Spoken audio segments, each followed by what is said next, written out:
મર્ડરના ગુનાના વોન્ટેડ આરોપીને ગણતરીના દિવસોમાં જ પકડી પાડતી સચિન જીઆઈડીસી પોલીસ. માનનીય પોલીસ કમિશનર શ્રી સુરત શહેર તથા મહેરબાન સંયુક્ત પોલીસ કમિશનર સેક્ટર 2 તથા મહેરબાન નાયબ પોલીસ કમિશનર ઝોન 6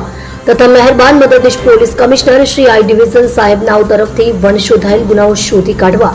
તેમજ નાસ્તા પડતા આરોપીઓ પકડી પાડવાની સૂચના આપેલ હોય, જે આધારે police inspector Shri K Gohil તથા second police inspector Shri B B Parmar નાઓના માર્ગદર્શન હેઠળ સર્વેલન્સ સ્ટાફના ઇન્ચાર્જ એએસઆઈ મોહમ્મદ ઇરશાદ ગુલામ સાદિક નાઓના નેતૃત્વ હેઠળ હેડ કોન્સ્ટેબલ મુકેશભાઈ દિલીપભાઈ તથા હેડ કોન્સ્ટેબલ પ્રવીણભાઈ ભીમાભાઈ નાઓએ હ્યુમન સોર્સિસ તથા ટેકનિકલ વર્કઆઉટથી મર્ડરના ગુનાના વોન્ટેડ આરોપી રંજન ઉર્ફે શિપુન દામોદર રાઉત,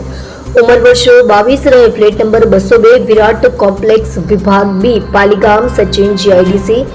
સુરત શહેર, મૂળ વતન બદરખાપુલી, ગામ પોસ્ટ મટસરસિંહ, થાના કોટવા, જિલ્લો ગંજામ, ઓરિસ્સાને ગણતરીના દિવસોમાં જ Sachin GIDC Shivnagar main gate ખાતેથી પકડી પાડી પ્રશંસનીય કામગીરી કરેલ છે.